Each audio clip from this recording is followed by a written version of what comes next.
Mesdames, Messieurs du jury, Mesdames, Messieurs de l'amphithéâtre, même si elle porte encore ses cheveux blonds en bataille, même si ses yeux bleus vous fixent encore, même si son sourire est toujours là, presque immuable, même si elle demeure droite, indérangeable, vous ne reconnaîtrez pas Clotilde. Elle a vieilli.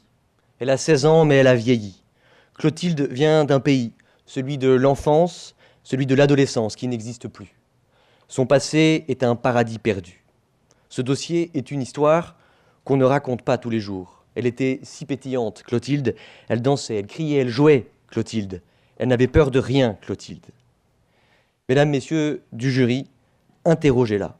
Pour comprendre, il faut connaître un peu sa vie, savoir qu'il y a 10 ans de cela, elle était comme tout le monde.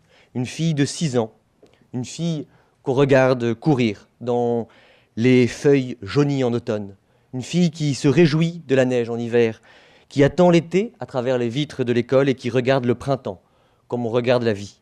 Le regard qu'elle porte désormais, Clotilde, est un regard où la mort et l'angoisse sont vainqueurs. Après la violence, la misère, Clotilde est devenue prostituée à 13 ans.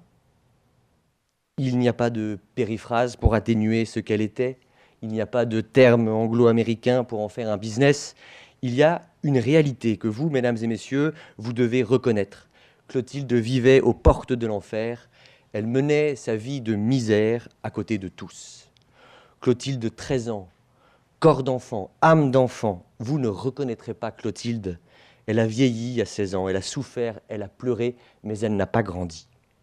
Elle a enchaîné les passes dans ce baraquement.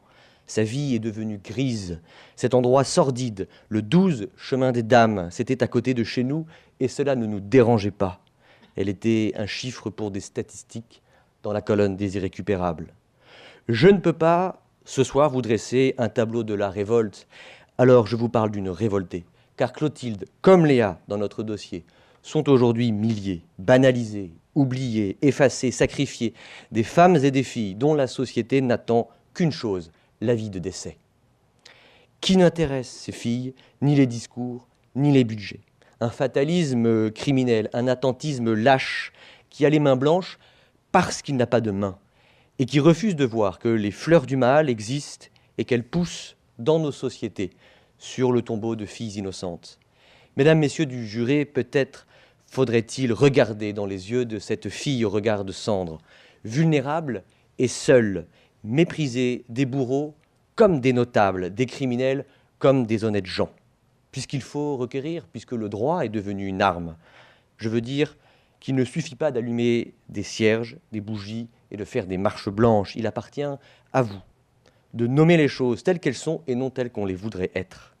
En voulant détruire les vies de Clotilde et de Léa, en planifiant l'assassinat de ces femmes vulnérables, en adhérant à une idéologie criminelle misogyne, en structurant son action homicide dans le but de troubler gravement l'ordre public par la terreur au profit d'une doctrine masculiniste. Brice Sanchez est un terroriste. Mesdames, Messieurs, la dureté du mot terroriste n'est qu'une litote judiciaire. Je ne vous demande pas d'être performatif, ni d'être des précurseurs dans la qualification juridique. Je vous demande de regarder en face les motivations criminelles de M. Brice Sanchez. Le 12 novembre 2024 et la tragique mise à exécution d'un plan correspondant à la qualification terroriste, qui n'est pas un vain mot. Elle repose sur l'article 421-1 du Code pénal, qui exige 2 éléments. Un acte de base, qui est la tentative d'assassinat sur Clotilde et Léa, commis en relation avec une entreprise terroriste. Clotilde a subi 3 plaies thoraciques profondes de 4 à 6 cm, des plaies sur le torse, les bras et le dos. L'une était mortelle et l'incapacité totale de travail était fixée à 30 jours. L'intention homicide, nous pouvons tous l'objectiver, sans sonder les cœurs et les reins, par la localisation des plaies et leur profondeur. L'art survie de Clotilde, laissée par Brice Sanchez ensanglantée, nue et menottée, dans l'incapacité de fuir ou d'appeler les secours, promise à une agonie douloureuse, est un miracle. Brice Sanchez continuait son périple meurtrier en s'attaquant ensuite à Léa, prostituée également, dans la même maison. Il frappe jusqu'au sang le visage de Léa. Après avoir tiré un coup de feu en l'air pour la tétaniser, il la frappe au poing américain. C'est l'interpellation et l'intervention des secours imminentes qui sauvent Léa de l'acharnement criminel. La préméditation dans ce dossier est un secret de Polichinelle. Pourquoi chercher une armurerie 3 jours à l'effet, si ce n'est pour tuer? Pourquoi venir sur les lieux avec un couteau de 14 cm, un revolver, des cartouches, plusieurs points américains, si ce n'est pour tuer? Pourquoi tourner une vidéo intitulée « Jour de gloire » avant le passage à l'acte, dans laquelle il déclare « Les filles, si je ne peux pas vous avoir, je vous tuerai toutes, si ce n'est pour tuer ». Pourquoi envoyer des messages explicites à Clotilde pendant 3 semaines « Je vais te tuer, je vais venir t'égorger, je vais te réduire à néant, si ce n'est pour tuer ». Il ne fait nul doute que Brice Sanchez avait une résolution préalable, une résolution réfléchie, une résolution préméditée de tuer Clotilde et Léa. Mais ce n'est pas suffisant. Il appartient à la justice le soin difficile de ne pas travestir la réalité, parce que Brice Sanchez avait choisi des ennemis à ses yeux, des filles, des mineurs, des prostituées. Il serait si facile de requérir une peine en l'état, de demander la sévérité des jurés, d'essuyer une larme pour les victimes en concédant qu'elles ont eu de la chance cette fois-ci, de croire à demi-mot en la réinsertion de l'accusé, et pourquoi pas de lui souhaiter une détention utile, et enfin de saluer les enquêteurs et de renvoyer en délibéré un jury qui n'attend que ça. Mais, mesdames, messieurs les jurés, les ennemis de Brice Sanchez, ce sont aussi vous.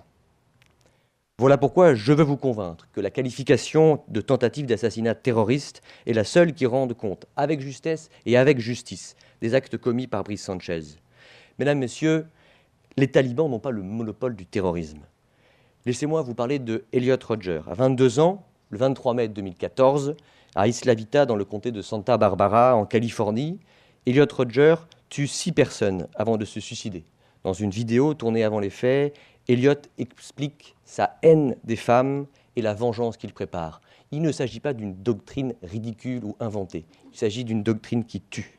Dans sa vidéo intitulée « Jour de gloire », Brice Sanchez, celui qui nous intéresse, indique « Elliot Rodger avait tout à fait compris, je marche dans ses pas ». Il ne s'agit pas d'une référence anecdotique.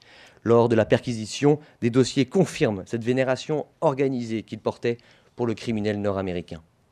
Alors certains parleront d'épiphénomènes, de simples faits divers, d'événements sans signification. Mais ce n'est pas un événement, mesdames et messieurs, c'est une époque.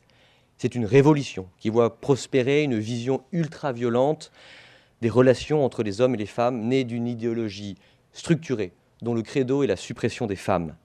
Il y a quelques mois, Brice Sanchez ouvrait une chaîne YouTube intitulée « Je déteste les femmes ». Il publie des vidéos dans lesquelles il relaie les idées les plus violentes du mouvement incel. Ce mouvement existe réellement. C'est un mouvement de célibataires involontaires, prônant que certains hommes sont condamnés au rejet et que la violence contre les femmes est une réponse légitime. La veille des faits, Brice Sanchez annonce qu'il faut supprimer les femmes. Il participe activement à des forums, à principaux vecteurs de radicalisation et s'inscrit dans la communauté active masculiniste. Que faut-il de plus?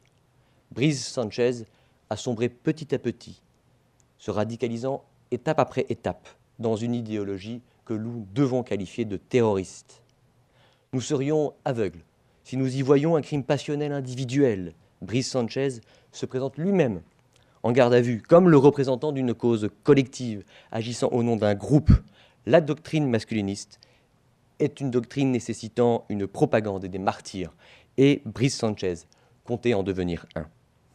Mesdames, Messieurs du jury, la qualification pénale n'est pas un exercice de style, ça n'est pas une opération de technocrate, elle n'est pas une simple mise en musique froide et aseptisée d'éléments matériels et intentionnels appris sur les bancs d'un amphithéâtre. Elle est un acte de vérité. Cette responsabilité ne saurait être trahie.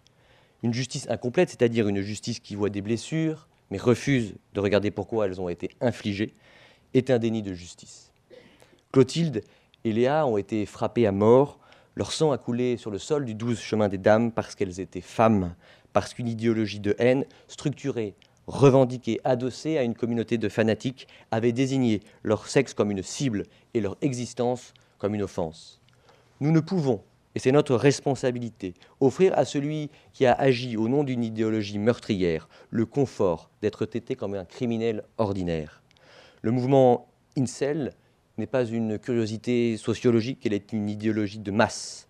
Elliot Rodger était une référence qui n'était pas anodine, c'était un étendard, c'était un modèle revendiqué.